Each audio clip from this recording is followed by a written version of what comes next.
Guys, स्वागत है आपका अपनी यूट्यूब चैनल स्टडी विद अमन कुल में। तो आज की इस वीडियो में हम देखेंगे क्लास 10th की आपकी इंग्लिश का जो मोस्ट इंपॉर्टेंट क्वेश्चन होते हैं हर चैप्टर के, क्योंकि आप कोई रेफरेंस बुक लेंगे चैप्टर वाइज बहुत सारे क्वेश्चन मिल जाएंगे जिसमें आपको इंपॉर्टेंट क्वेश्चन लिख के नहीं देंगे, वो लिख के देंगे short answer type question, long answer type question.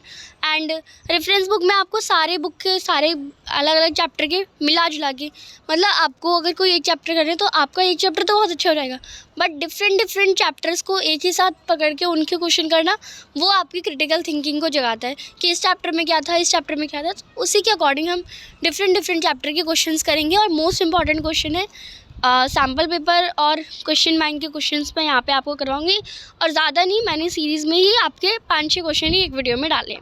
तो चैनल को अभी तक सब्सक्राइब नहीं किया तो सब्सक्राइब कर लीजिए। फर्स्ट क्वेश्चन है हमारा, what does the writer recall about his childhood in Goa. Glimpses of India से चैप्टर का क्वेश्चन है आपका, राइटर ने क्या अपने बचपन का याद करा गोवा के बारे में। तो the writer fondly recall that during his childhood he was woken up by the jingling third of bakers bamboo. तो राइटर ने याद करा कि हाँ, जब वो छोटा था, जब उसके बचपन में जब बेकर वाला आता था झंग झंग झंग अपने बैम्बू की आवाज़ से झंग झंग झंग सुबह सुबह करता था और हम सब जगते थे, उसी से हमारी नींद खुलती थी। He and the other children would throng the baker for bread bangles in spite of mild rebukes from the elders। और जो एल्डर वगैरह ख़रीदते थे उनके अलावा हम जो ब्रेड बैंगल्स होती थी उसके लिए हम इधर उधर जाते थे। They would rush to peep into the baker's basket and relish their favorite bread without bothering to brush their teeth। और हम अपनी फेवरेट जो बेकर्स बास्केट में से जो फेवरेट हमारी होती थी हम बिना ब्रश करे भी खा लेते थे उसे। तो ये ऑथर करते थे। नेक्स्ट सेकंड क्वेश्चन है, the sight so moved him that he at once went into the world to seek enlightenment. What were the sight that moved him. The sermon at Banaras से, यानी एनलाइटमेंट उन्होंने ले लिया था, तो वो कौन सी साइड थी जो उन्होंने मूव कर दी। तो क्वेश्चन का आंसर देखेंगे तो हम अच्छे से समझेंगे। प्रिंस सिद्धार्थ जो थे वो बहुत ज़्यादा दुखी हो गए थे जब उन्होंने इतना ज़्यादा दुख और सौरो देखा अपने वर्ल्ड में, क्योंकि उनके पिता ने क्या करा था, उन्हें आज तक कभी ज़िंदगी में दुख दिखाया ही नहीं। बट जब वो बाहर गए थे देन उन्होंने जब देखा तब उन्होंने फिर अपना राजकाज छोड़ के एक साधु बन के जीने लगे। Then sight of sick man an age man, फिर उन्होंने देखा एक बीमार व्यक्ति, एक बूढ़ा व्यक्ति ऐसा लगता है, एक मरे व्यक्ति यानी funeral procession, and a monk begging for alms, और एक भिखारी या साधु का हम जिसे जो अपने आर्म्स यानी उसके पास हाथ ही नहीं है, वो उसके लिए और बिना हाथ के वो भीख मांग रहा है। So moved him that he decided to renounce the world to seek enlightenment, यानी वो अब वर्ल्ड को ये सिखाएंगे कि enlightenment क्या होता है। Next third, mention any 2 issues over which Amanda was nagged and scolded। यानी आपको कोई 2 रीज़न बताने हैं जिससे अमांडा को बार बार नैग्ड, मतलब उसकी मम्मी रोक टोक करती थी, स्कोल्ड करती थी, कोई 2 रीज़न आपको मेंशन करने हैं। तो अमांडा कौन थी। अमांडा एक यंग स्कूल गर्ल थी जो स्कूल जाती थी।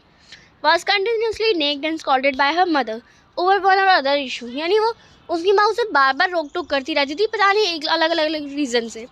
Amanda mother was annoyed with her daughter habit of beating nail, biting nail, sitting in slouching position।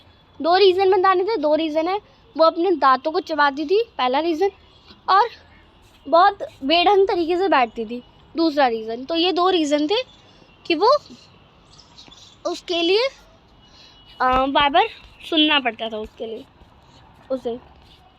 Next question number 4 है, why does the poet wish to turn in life with animals. And ये आपका chapter ही नहीं है, sorry. Describe custard the dragon. Custard the dragon कैसा दिखता था आपको उसके बारे में डिस्क्राइब करना है। तो 5th क्वेश्चन हम देखेंगे, कस्टर्ड जो था वो बेलिंडा का पेट ड्रैगन था। अब ये जब आपने स्टोरी पढ़ा होगा तो पेट ड्रैगन को तो हम पेट नहीं रख सकते, ये सब उसके टॉयज़ थे और वो उसके भाई अपने आप में एक खेल बना रही थी।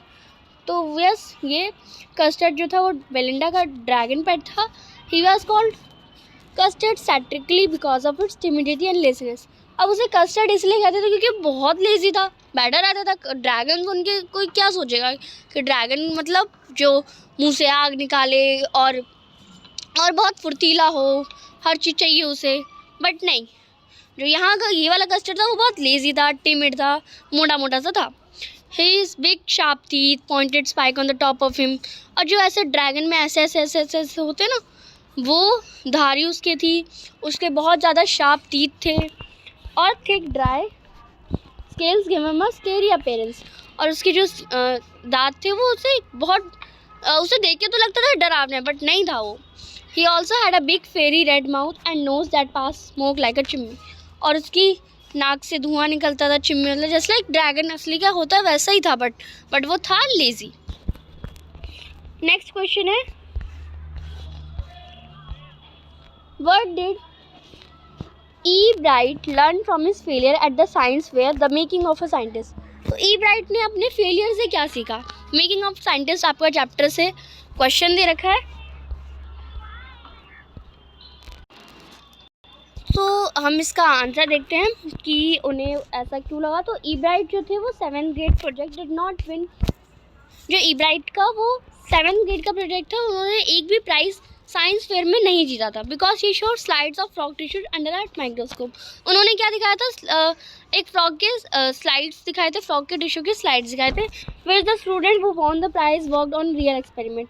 और ये तो एक सिंपल एक्सपेरिमेंट होता है जो कि कोई भी दिखा सकता है, बट जिसने प्राइज़ जीता उसने एक्सपेरिमेंट दिखाया था जिस एकदम रियल, जो कि रियल एक्सपेरिमेंट था।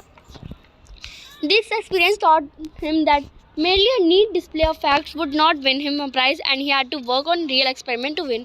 यानी आपको जस्ट डिस्प्ले करना कोई प्राइज़ नहीं जिता सकता, आपको उसके लिए वर्क भी करना पड़ेगा और रियल एक्सपेरिमेंट दिखाना पड़ेगा। जब आप वर्किंग चीज़ दिखाते हैं तो लोग सीखते हैं उससे। Just like electricity solar panel से आ रही है तो वो हम वर्किंग मॉडल दिखा रहे हैं, बट अगर हम सीधा एक डायग्राम में ये दिखा दें तो वो उससे वर्किंग नहीं कहलाएगा। तो ये आपके क्वेश्चन से। आई होप और नेक्स्ट चैप्टर हैक ड्राइवर का, जो कि आपके सिलेबस में नहीं है, आई होप आपको अच्छे से समझ आ गया हो। चैनल को अभी तक सब्सक्राइब नहीं किया तो प्लीज़ चैनल को सब्सक्राइब ज़रूर करें। कोई भी डाउट हो कमेंट सेक्शन में पूछ सकते हैं। वीडियो अच्छी लगी तो इसे लाइक करिए, तो उसके साथ शेयर ज़रूर करिए। Thanks for watching you, bye bye guys.